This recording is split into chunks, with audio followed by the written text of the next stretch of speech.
तुझं बाजीराव मस्तानी सुरू झालं, त्याच्यानंतर माझ्या प्रियाला प्रीत कळेना झालं, त्याच्यानंतर तुझं देव हे झालं आपलं स्टार प्रवाहाची सिरियल पुढचं पाऊल झालं, मग तू बिग बॉस केलंस, त्याच्यानंतरच बिग बॉस केलंस ना, आणि त्याच्यानंतर तू वर्तुळ ही मालिका केली, सरस्वती वर्तुळ केलंस, आणि त्याच्यानंतर सिंगिंग स्टार आणि ठरलं तर मग. पण या दरम्यानमध्ये एक मोठा पॅच, अत्यंत म्हणतो ना आपण टेन्शनवाला, स्वतःच्या आयुष्याची किंमत कळणारा पॅचसुद्धा तुझ्या आयुष्यात आला, आणि हत्ती गेला आणि शेपूट राहिलं ही जेव्हा परिस्थिती आली तेव्हा ते तू शेअर केलंस सगळ्यांबरोबर.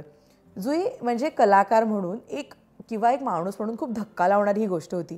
जेव्हा आम्ही वाचलं ना तेव्हा तर आपली फार मैत्री नव्हती, तेव्हा असं झालं होतं की शिट, काय म्हणजे कधी काय झालं होतं नेमकं, आणि कधी तुला कळलं की आपल्याला अशा प्रकारचा आजार वाढतोय आपल्यामध्ये, कधी कळलं नेमकं? बरं, एक आजार नव्हता, it was a menu card. Thyroid वाढलेला होता, जो डिटेक्टच झालेला नव्हता. मला पिट्युटरीमध्ये प्रोलॅक्टिन ट्युमर होता, तोही कळलेलं नव्हतं.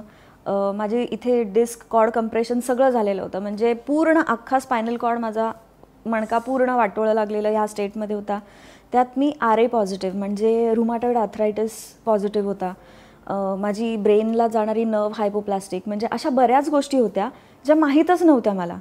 फक्त डोकं दुखतंय किंवा मग मेन्सेसवरती असर होणं किंवा वजन वाढणं, ह्या सगळ्या गोष्टी व्हायला लागल्या, आणि हळूहळू एक एक गोष्ट कळत गेली.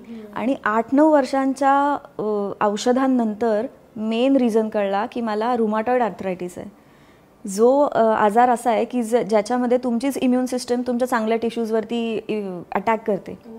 म्हणजे तुमचीच बॉडी, तुमचीच इम्युन सिस्टम तुमच्या सगळ्या चांगल्या गोष्टींची वाट लावते.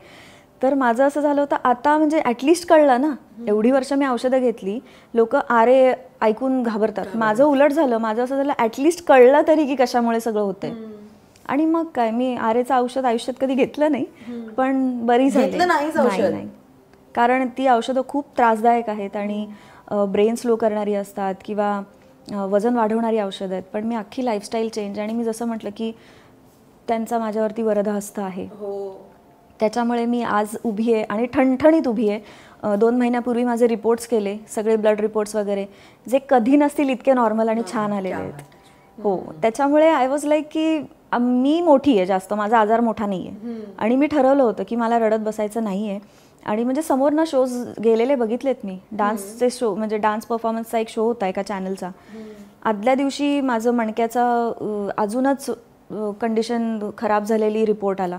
सो डॉक्टर म्हणाले की तुला बेड रेस्ट घ्यायची गरज आहे, इमर्जन्सीमध्ये अगदीच अर्जंटली, तर उद्याचा शो नाही करू शकत तू. सो मी म्हणजे अशी गोष्टी मी पाहिल्यात, तेव्हाही मला खूप वाईट वाटलेलं की माझ्या वयाच्या मुली सगळं करतायत, मी का नाही करू शकत आहे. हा मला खूप त्रास व्हायचा.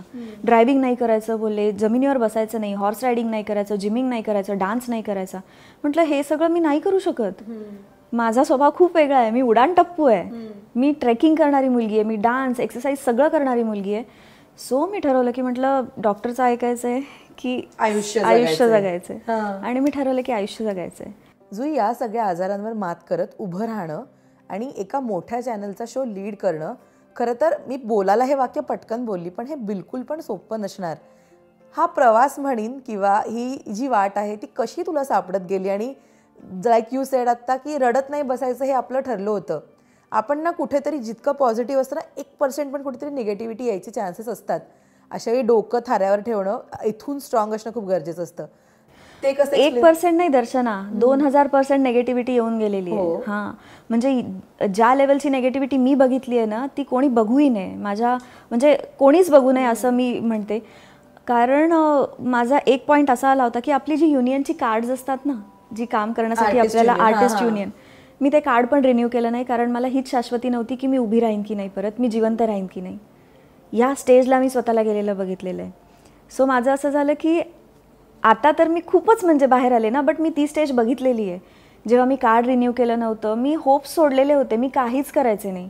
सकाळी उठायचं, दुखणं चालूच असायचं, औषधं घ्यायची, घरात बसायचं, झोपायचं, हे मी केलेलं आहे. सो माझं असं व्हायचं की अजून काय वाईट असू शकतं आता लाईफमध्ये. पण आपल्याबरोबर काही माणसं असतात जी आपल्याला नेहमी हेल्प करत असतात, मोटिवेट करत असतात, ती आपल्या बरोबर असतात खऱ्या अर्थाने.